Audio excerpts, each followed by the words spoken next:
अमेरिकी राष्ट्रपति Donald Trump ने कहा कि सिएटल में फीफा विश्व कप मैचों पर किसी भी खतरे की आशंका हुई तो मैच दूसरे शहर में शिफ्ट कर दिए जाएंगे। साथ ही उन्होंने सुरक्षा को सर्वोच्च प्राथमिकता बताया।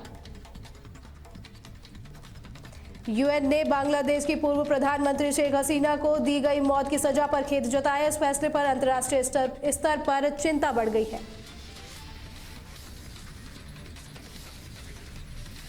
अमेरिकी राष्ट्रपति ट्रंप ने दावा किया कि वेनेजुएला ने लाखों कैदियों को अमेरिका की सीमा की ओर धकेला था। साथ ही उन्होंने बताया कि अब सीमा सुरक्षा बेहद सख्त कर दी गई है।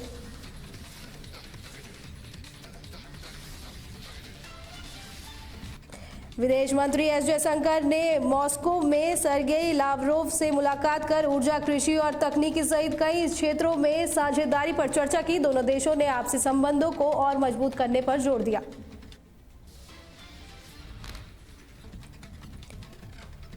दिल्ली ब्लास्ट पर गृह मंत्री अमित शाह ने कहा कि दोषियों को पाताल से भी ढूंढ निकालेंगे। उन्होंने कहा कि देश की सुरक्षा से खिलवाड़ करने वालों को बख्शा नहीं जाएगा।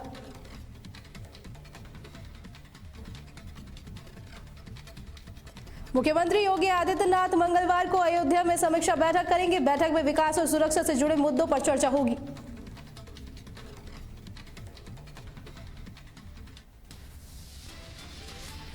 भारत दर्शन शैक्षिक भ्रमण दल ने उत्तराखंड के मुख्यमंत्री से मुलाकात की। मुख्यमंत्री ने कहा कि मनुष्य के भीतर असीम शक्ति होती है जिसे विश्वास और एकाग्रता से प्राप्त किया जा सकता है।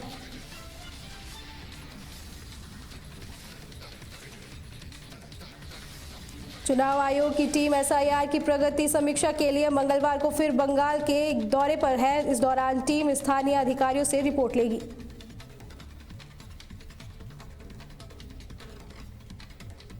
दिल्ली आतंकी विस्फोट मामले में अल-फलाह यूनिवर्सिटी के ओखला ऑफिस पर केंद्रीय एजेंसी की छापेमारी जारी है। मामले से जुड़े दस्तावेज और इलेक्ट्रॉनिक उपकरणों की जांच की जा रही है।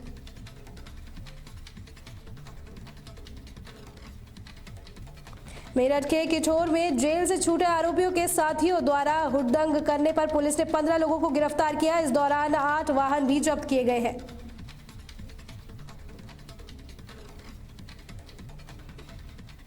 दिवंगत गायक जुबिन गर्ग के घर के बाहर प्रशंसकों ने उनका 53वां जन्मदिन मनाया। लोगों ने कहा कि उनके जाने का दर्द आज भी दिलों में ताजा है।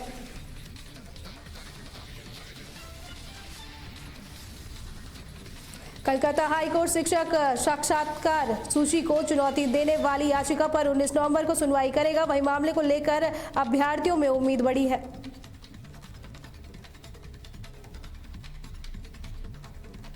बिहार चुनाव में हार और वोट चोरी के आरोपों के बीच कांग्रेस ने 12 राज्यों के नेताओं की समीक्षा बैठक बुलाई है। बैठक में चुनावी रणनीति और संगठनात्मक मुद्दों पर चर्चा होगी।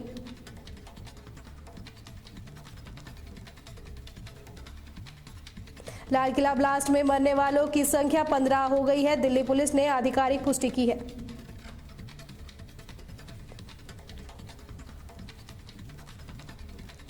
दिल्ली की वायु गुणवत्ता में मामूली सुधार हुआ और AQI 351 दर्ज किया गया है, जो अभी भी बुरी खराब श्रेणी में है। वहीं बीजापुर और बवाना में AQI 400 से ऊपर गंभीर स्तर पर बना रहा।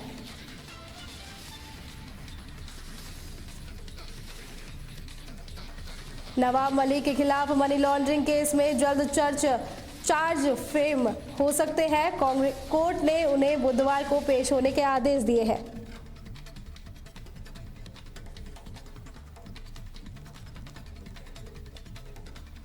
दिल्ली में चेन स्नैचिंग करने वाले 3 कुख्यात लुटेरे गिरफ्तार किए गए। पुलिस ने बताया कि उनसे जुड़े 93 मुकदमों का खुलासा हुआ है।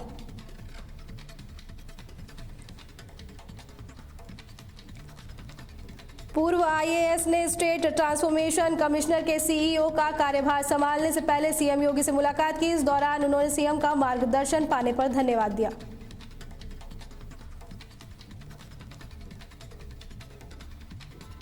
आजम खां की सजा पर अखिलेश यादव ने कहा कि सत्ता के गुरूर में जुल्म करने वालों का अंत खराब होता है। वहीं उन्होंने इस फैसले को अन्याय बताया।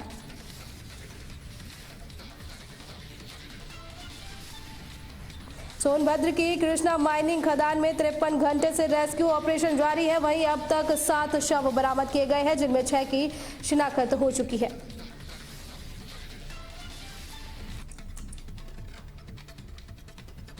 प्रतापगढ़ में पुलिस और लुटेरे के बीच मुठभेड़ में एक लुटेरा घायल हुआ। आरोपी ने 10 नवंबर को महिला से लूट की थी।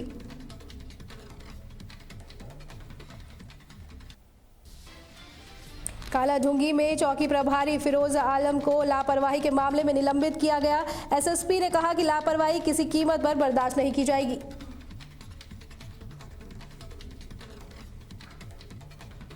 हिमाचल के राज्यपाल एसपी शुक्ला कानपुर पहुंचे और कहा कि एसआईआर एक शुद्धिकरण प्रक्रिया है। साथ ही उन्होंने चुनाव आयोग को संवैधानिक और विश्वसनीय संस्था बताया।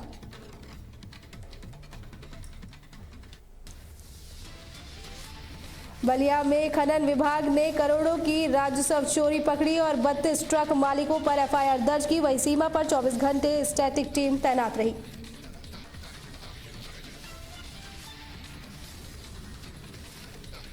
कानपुर में महिला को साइबर ठगों ने दिल्ली ब्लास्ट का डर दिखाकर 6,67,000 रुपए ठग लिए। आरोपी खुद को एटीएस अधिकारी बताते कई घंटों तक वीडियो कॉल पर धमकाते रहे।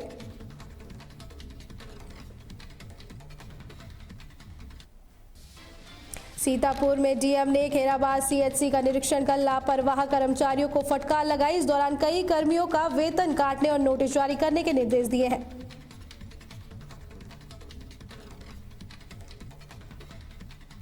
लखनऊ में एलडीए ने अवैध डेयरी और झुग्गियों पर कार्रवाई कर कई निर्माण हटाए। कुछ लोगों को जगह खाली करने के लिए 1 हफ्ते की मोहलत दी गई है।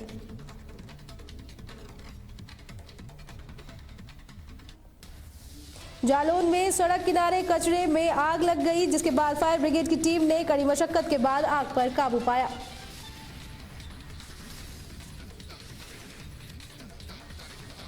बहराइच में श्रावस्ती चीनी मिल के पेराई सत्र का शुभारंभ पूजा के साथ किया गया। इस दौरान डीएम ने मिल को व्यवस्थित ढंग से चलाने के निर्देश दिए।